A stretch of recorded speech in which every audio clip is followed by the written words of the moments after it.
부산 중구의 한 오피스텔 공사장에서 타워 크레인 구조물이 떨어졌습니다. 이 사고로 30대 노동자가 머리를 크게 다쳐 병원으로 옮겨졌지만 숨졌습니다.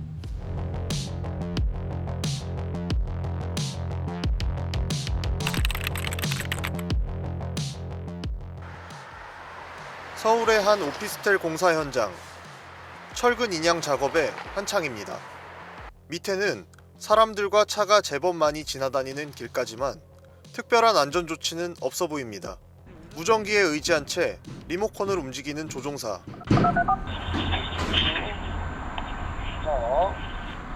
무인으로 운영되는 타워 크레인이기 때문에 시야 확보를 위해 전담 신호수를 갖춰야 하지만 전혀 찾아볼 수 없었습니다.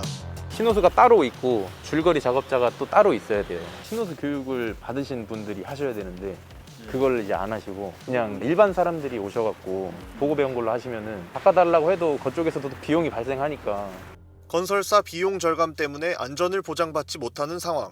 일반인을 칠 뻔한다든지 아니면은 뭐 차에 부딪힐 뻔한다든지 전선들 사이사이로 자재들을 인양해줘야 될 때가 있는데 그런 경우도 좀 위험한 경우도 많고. 하지만 이보다 더 심각한 문제는 따로 있었습니다. 타워 기사 한 명만 운전하는 게 아니에요. 철근 반장님들, 목수 반장님들도 다 조종을 할 줄 아셔요. 자기 일 하면서 이거 떠야 돼 하면 가서 리모컨 가져와서 자기 하다가 또 내려 또 전기 철근 치면서 자기가 쓴다고 해서 또 자기가 또 리모컨 가서 자기가 또 쓰고 그러니까 책임자가 계속 바뀌는 거예요. 자격증을 요구하는 대형 타워 크레인과 달리 20시간 교육을 이수하면 조종사 면허가 발급된 점을 이용한 건데요. 중소 건설 현장이 이런 위험에 노출되는 이유는 고용의 문제도 있습니다. 소형 타워 크레인의 경우 타워 크레인 임대사와 조종사가 직접 고용 관계 없이 시공사나 골조업체가 렌탈해온 타워 크레인 조종사를 직접 고용하기 때문입니다. 그분들이 위험 작업을 좀 요구를 하고 하는 거기 때문에 이거는 진짜 위험해서 안 된다고 말을 하면은 아니 그러면은 기사 바꿔줘라. 건설 현장에 전문 조종사가 갖춰지지 않는 데는 제도적인 문제도 있었습니다. 현장 조종사들은 내실 없는 교육을 문제 삼았습니다. 소형 타워 크레인 자격을 보유해도 3년마다 건설기계 안전 교육을 받아야 하는데 주로 동영상을 시청하거나 시간 때우기식의 내용에 조종사들은 분통을 터뜨립니다. 이런 내용 자체를 가지고 3시간 내니까 시간을 때우고 와닿는 내용을 교육을 하려는 게 맞다 생각하거든요. 이런 걸 왜 우리가 받아야 되는 거야?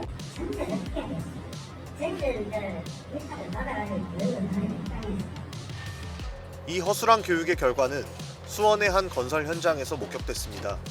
타워 크레인 적재물이 이동 중이지만 어찌된 일인지 조종사는 기계를 등지고 있습니다. 구조물을 보지 않고 조종을 하는가 하면 담배를 꺼내 물기도 하고 신호를 주고받아야 할 신호수와 이야기를 나누는 장면도 볼 수 있었습니다. 노사민정회의에서 이 같은 지적이 반복되자 국토부는 20시간 교육 이수 후 실기시험에 합격해야 조종사 면허를 발급하는 등 소형 타워의 안전관리를 한층 강화시켰습니다. 최근 화두로 떠오른 중대재해처벌법. 소형 타워 크레인이 사용되는 영세 건설 현장 근로자는 중대재해 처벌 등에 관한 법률 사각지대에 놓여 있다는 지적이 제기됐습니다. 상시 근로자가 50명 미만인 사업 또는 사업장은 한시적으로 법 적용이 유예되고 상시 근로자가 5명 미만인 사업장의 경우도 예외 적용됩니다. 소형 타워 현장들은 거의 30인 미만이에요. 저희가 흔히 목수철근이라고 부르는 데들 있잖아요. 5인 미만인 사업장들도 많습니다. 그럴 경우에 이제 사고가 나면은 처벌을 할 수 있는 대상 자체가 없어지는 거예요. 안전의 사각지대에 놓여있는 소형 타워 크레인. 보다 엄격한 잣대를 적용해야 할 때입니다.